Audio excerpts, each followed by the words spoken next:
What is Bitcoin? So thank you all for coming. So first of all, introductions. I'm Robbie Andrews. It's my Twitter handle. Currently technical director of the Observatory. We're a creative agency. But my general interest is with all technologies, which led me into looking at cryptocurrency a couple of years ago. Together with John Day, sitting over there, decided that there's a fair amount of interest locally around this space, and if there's a single point of contact for everyone that wants to find out more information, it's far more useful than all of us trying to do the same thing at once. So we started a website, coin.j, where we hope to sort of blog regularly about what we're doing, what other people are doing locally, for it to be a focus point for off-island people looking at on-island, etc. So, first of all, hands up in the room who owns or has owned at one point in time some Bitcoin. Yay! So as long as half, then I'm in a friendly audience, I think, so it's good.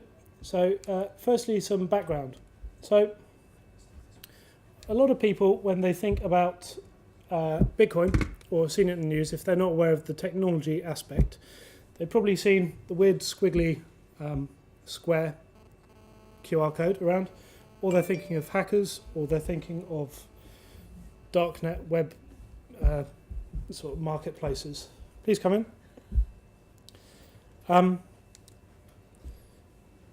If you have read a bit more about the technology, you may have seen these numbers being banded around. So as a technology, Bitcoin so far contains roughly 6.5 million wallets. Could be potentially users, or could be multiple wallets for the same person. There's roughly 76,000 merchants worldwide adopting and accepting Bitcoin. So far this year, there's been $370 million worth of investment in Bitcoin and cryptocurrency related businesses. And the total market cap for Bitcoin as a currency is just over $5 billion. So this is a graph of the number of transactions. A lot of people tend to focus on the value, and I'll get on to the point why I personally don't take much note of that. The main thing to note is how fast the number of transactions is climbing. So this is people actively using the network. And although this projector doesn't show, this is about 2013. So in the last 2 years, the amount of adoption and use has grown significantly. So a lot of you may want to see a lot of these slides. I'm not going to show many, purely because I want this to be a beginner's talk about Bitcoin and not an in-depth analysis of the blockchain. So, basic facts. So Bitcoin is essentially three things, and this is really important to understand. It's a network, it's a unit of account, and it's a protocol. Okay? A lot of people tend to think it's a single service provided by a single business. It's more important to think of it as a technology layer. So currency, which is the main use that a lot of people may have heard of, is only the first application for this type of technology. So about 6 years ago, an unknown developer using the name Satoshi Nakamoto published a white paper, coming in, putting together what we now understand as Bitcoin as a framework. There have been some news stories to try and ascertain who this person is, but for most people involved in the space, it's fairly unimportant. Satoshi, the person or group, has not been involved in development for at least a number of years, and there are a lot more people now building things out of the network. The network itself is a decentralized network. So whereas traditional models are centralized, so you have a single point of contact in the middle, think of it as, if we're talking about financial systems, a bank, and all payments go in and out of, or it could be a server that information is going to and from.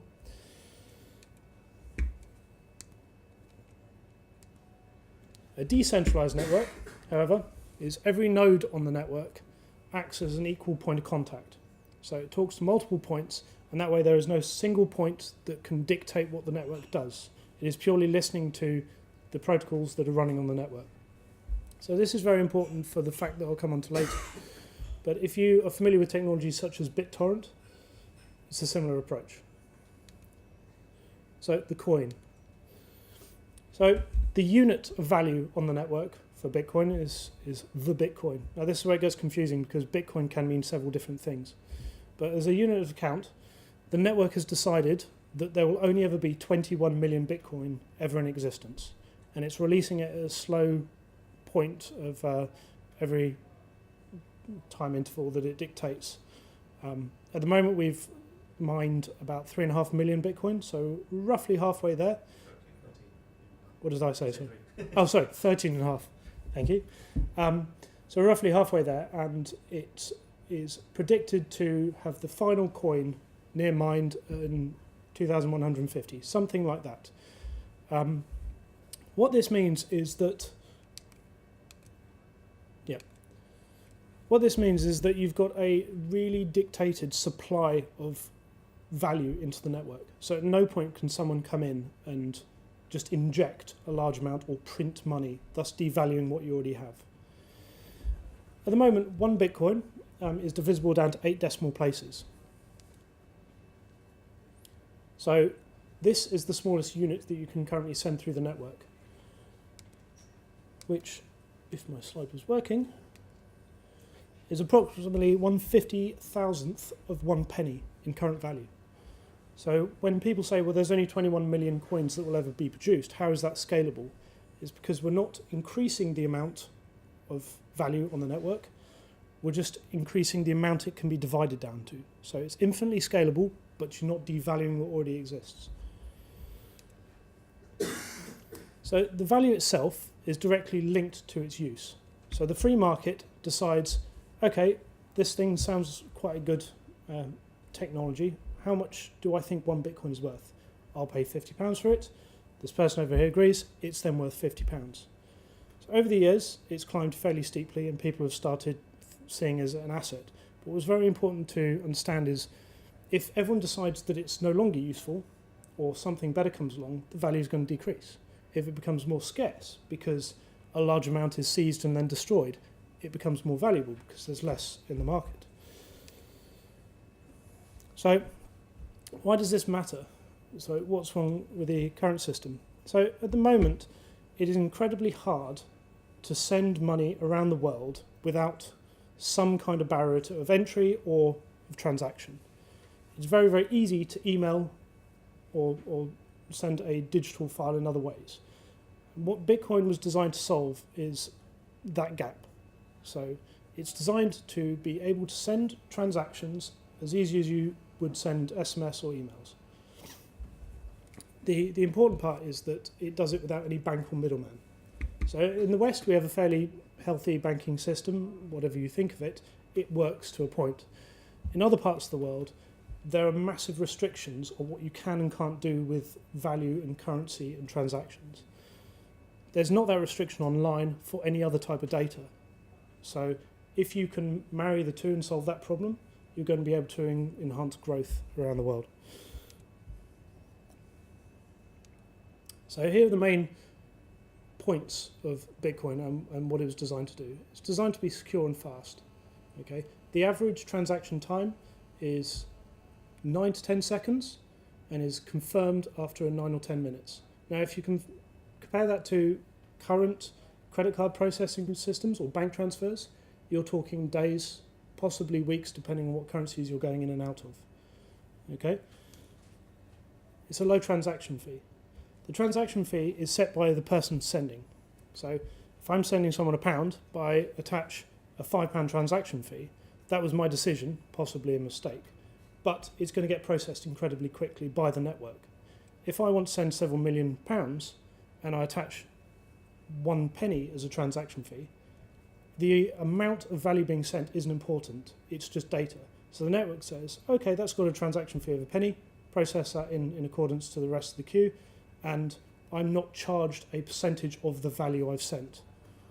Recently, the US Marshals auctioned off a large amount of Bitcoin to a private investor who I think paid roughly $18 million worth, and the transaction from the US Marshals to that person took 30 seconds from 2 mobile phones with no transaction fee.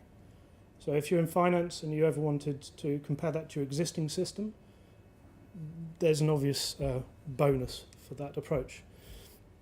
So another important thing to understand is the transaction itself is a push transaction. So what that means is I'm a merchant and I say, send my money here. The person over there sees it and sends the money. So it's a cash transaction of sorts. I'm giving you something. As opposed to every other online transaction we currently have, which is a pull transaction, which means that I have to give you my credit card details and then you request the amount from my bank. So already the merchant has to gather a lot more customer data, and it obviously takes longer because there's more checks. So more importantly, the merchant doesn't need to require any other user data. They say, send money here, and the person sends money. So the blockchain. So this is what is usually touted as the main invention of Bitcoin. This is the network. Okay.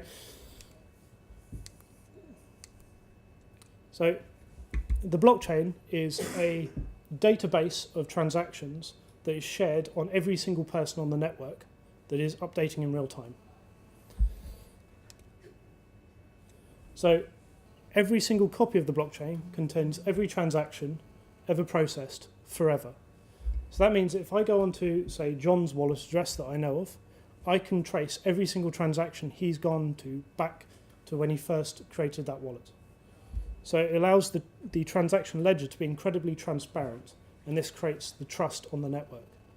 Now, the whole point of Bitcoin being anonymous is a misnomer. It's pseudonymous.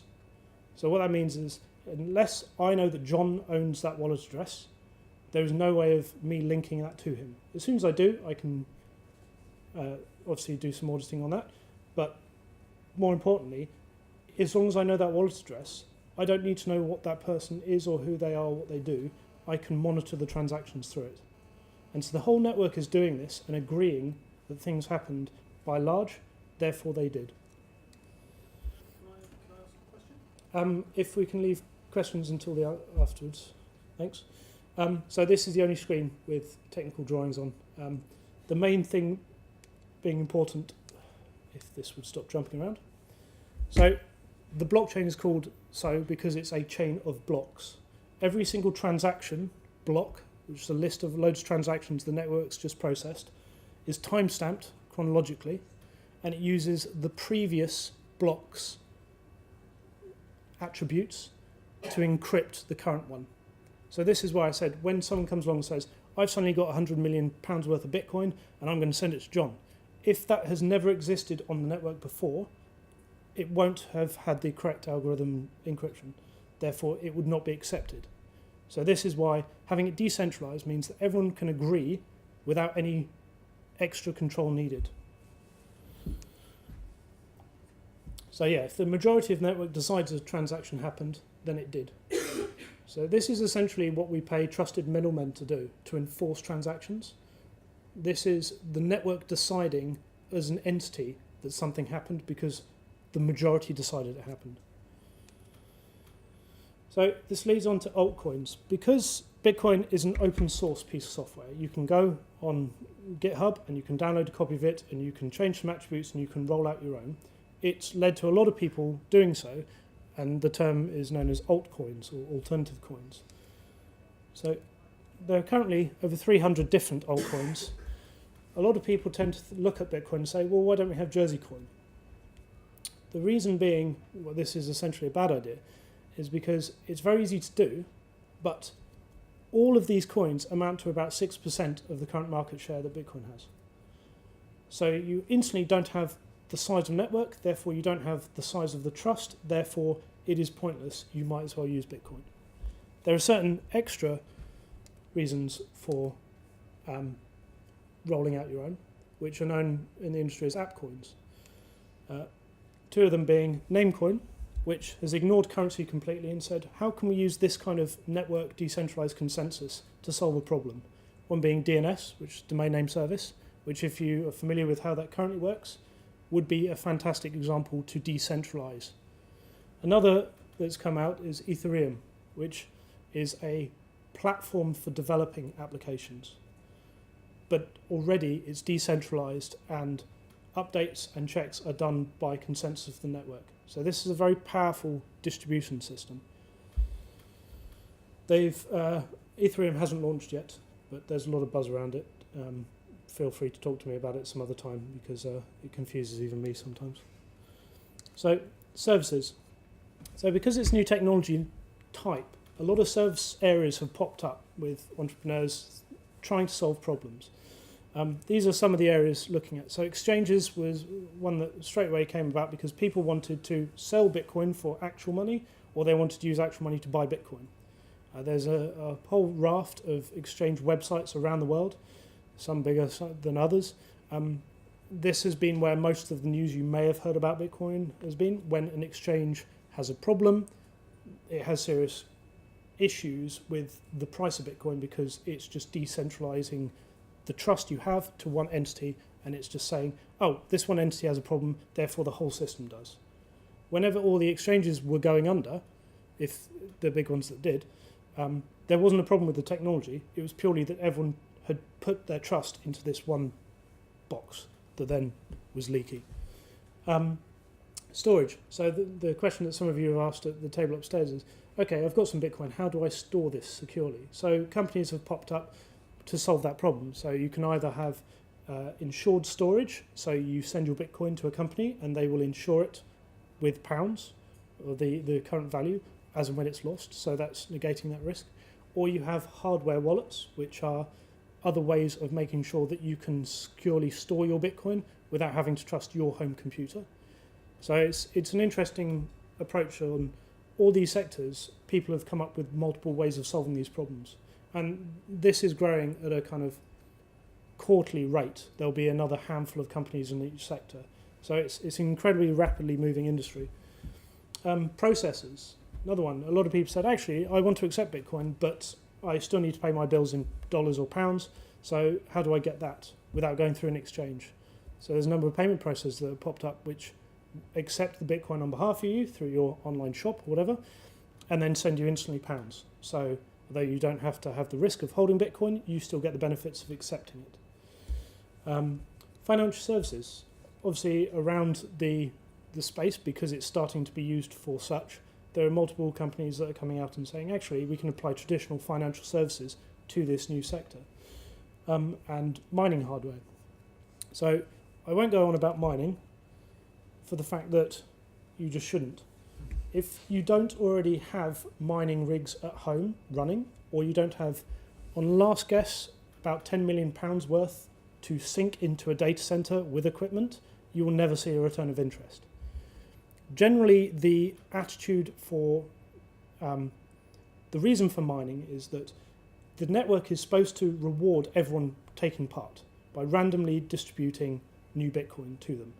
People worked out that they can increase their chance of this random thing occurring with them by building specialized chips.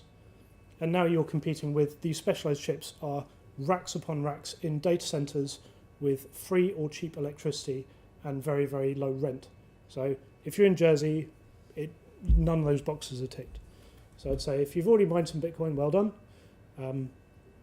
Unless you're planning on moving to Iceland, I wouldn't bother thinking about it. So getting set up with wallets and apps and demos, I think for this type of talk, it's probably left if you come and see me afterwards. And after this talk, I'll be at the table upstairs, and anyone that wants to work out how to download the app and set up how to accept Bitcoin on their smartphones, then we'll do it as a group upstairs. It's probably easier. Or you can contact me through Twitter or the website. Because it's a technology layer, not a single service, there are multiple ways that this can be implemented. And some are as easy as downloading an app on the App Store. Some are, oh, I've got an existing e-commerce solution. How do I start accepting in the best way? So it's probably easier if you come to us individually and raise those concerns. So if you do have a smartphone, the recommended basic wallet apps that I'd recommend, Circle is an online wallet. So it's a website you go to and you sign up. The good thing about Circle is it allows you to link a debit card or credit card to it and buy Bitcoin directly from funds from your card. So it negates that whole I have to be on an exchange or go to a person like myself to buy Bitcoin. Hive is a multi-platform app that you can download on Android or iOS and has an OS X client as well, and is a very easy to use send and receive wallet.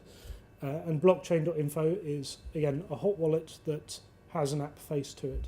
So I would say that these are the ones I'd recommend for smartphones, mainly because I've tested them and I use them regularly. There are lots of other apps out there, but unless you're sure that it's a trusted one, you could just be, again, releasing your trust to some other third party. So buying Bitcoin. So you're already interested, you want to buy some Bitcoin. Traditionally, it's been fairly difficult. You had to go to an exchange, so a website that you weren't particularly sure of how secure it was. You maybe have to supply some personal information because they have procedures in place. And again, you're risking that. It could well be that you approach someone like myself or John and say, I want to buy some Bitcoin, and we would sell you some Bitcoin. Or it could be that you do it through an app like Circle. A far easier way is through a hardware machine called a Bitcoin ATM or Bitcoin vending machine. This is essentially a digital vending machine you go up to with your smartphone. It scans your wallet address and you put in cash and click yes and it sends you Bitcoin. So it's a way that we feel is a very simple way of encouraging people to buy Bitcoin without the risk. Now, we do have one of these on Ireland.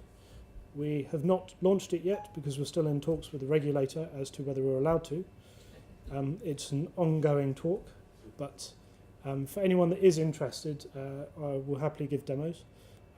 I did intend for it to be upstairs, but it's fairly weighty and it was raining, so sorry. So Bitcoin in Jersey. So the first thing is, well, if I've got Bitcoin, where can I spend it in Jersey? There's a list of the current local businesses that have said that they accept Bitcoin. There's a number of business to business and a number of consumer ones.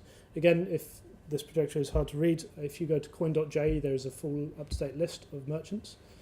The main ones being visible are the Forum Pub, Tiffin down at Castle Quay, and Tib Street by Snow Hill. Hopefully this will increase as we allow more people to be able to buy Bitcoin locally. There'll be more incentive to accept it.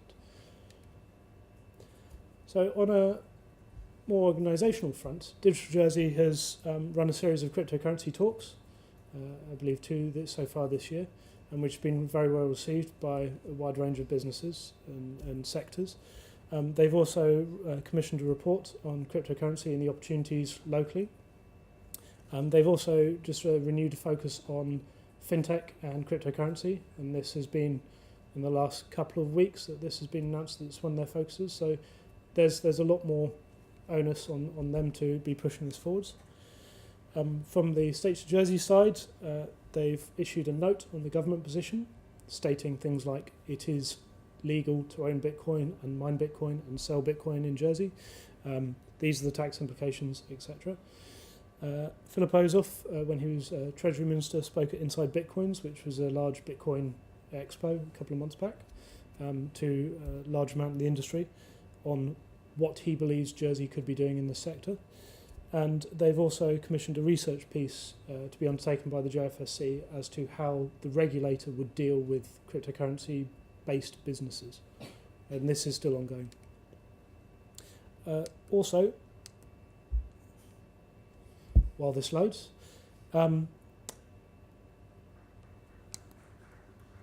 Baker & Partners are running a half-day conference next Thursday, I believe.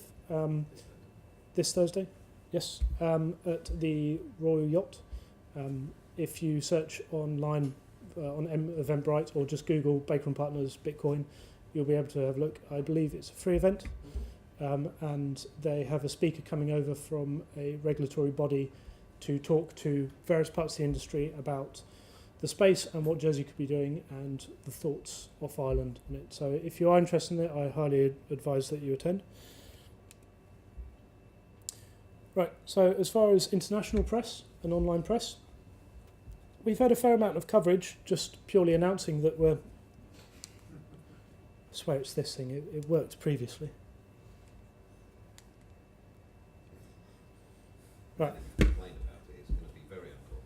I know, technical problems at a conference. Who knew? Right. Anyway, that was a screen of many screenshots of international news portals covering purely the announcement that Jersey is doing something in the space and is kind of interested, but also on the fact that we have recently had launched the first fully regulated Bitcoin investment fund by global advisors, and that garnered a lot of press because, again, it shows that Jersey is willing to work with this new technology in the existing frameworks and work alongside. I'm pretty sure it wasn't a simple process, Russ, was it? But it's now launched, which is great for the island. So why Jersey? You know, why are people like me focusing on this? I mean, understanding the technology for currency is fairly simple. It takes, you know, an hour or so of talking to someone like me to get everything nailed down.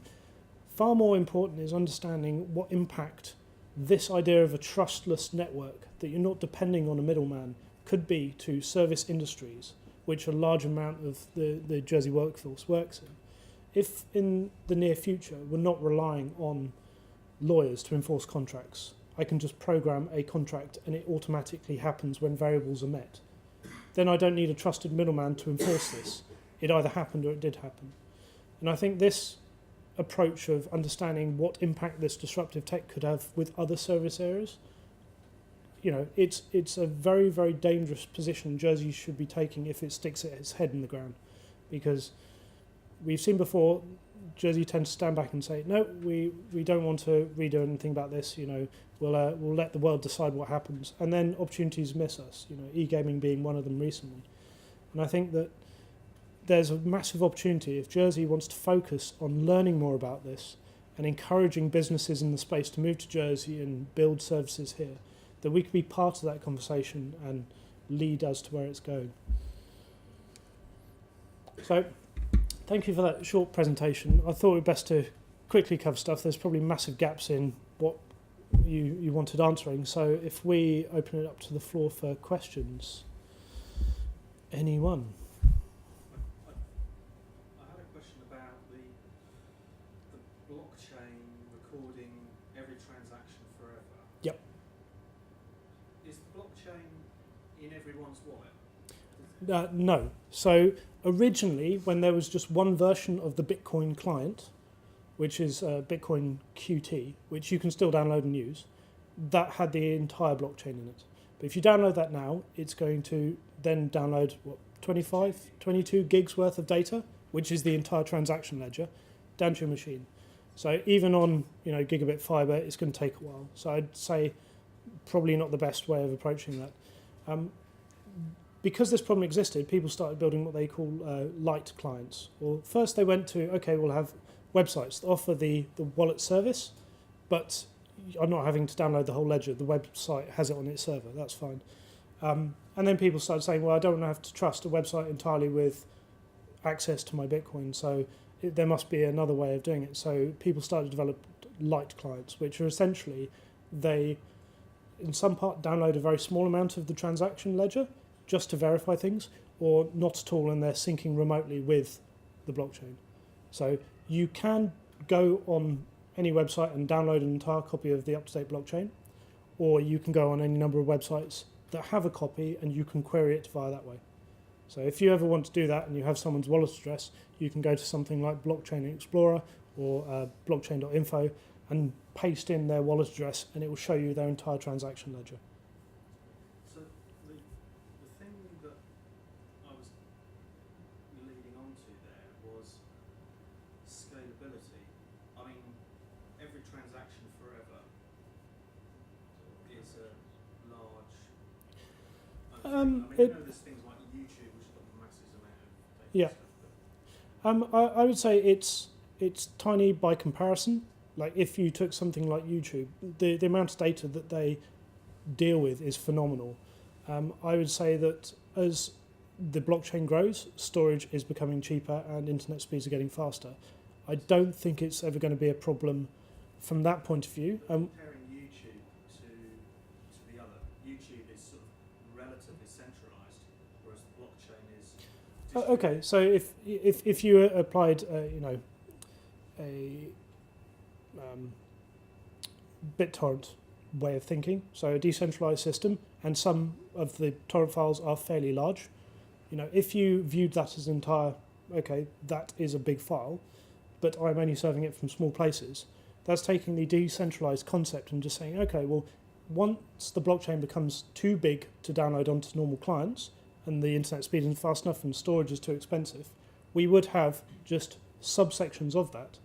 And again, it doesn't have to be local, but there's a couple of Bitcoin full nodes on island, so every time you're transacting, it's checking those first and then going off to verify.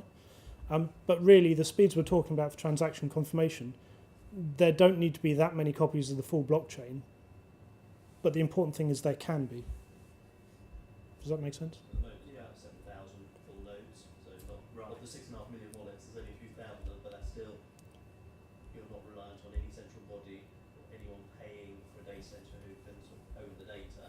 As long, even if there are only a few hundred copies, it will still be decentralized, as long as there's enough nodes to do the transactions. Yep. And then as it grows, ultimately you might archive past and only for research purposes look up historic transactions. You might have a moving quarterly ledger to deal with scale, but they've planned all those sort of limiting factors in and haven't found It any. sounds a little bit like keyless signatures Hmm. that we heard about in Estonia, where they publish some information on like in newspapers and on websites on a daily basis, and then if you want to know that something is correct, you compare it with some public information, and again it's distributed, and you don't necessarily have to have a bit of it to verify the next bit. Yeah, massively so. I mean, one theoretical area that this could purely go into and forget currency completely would be evidence.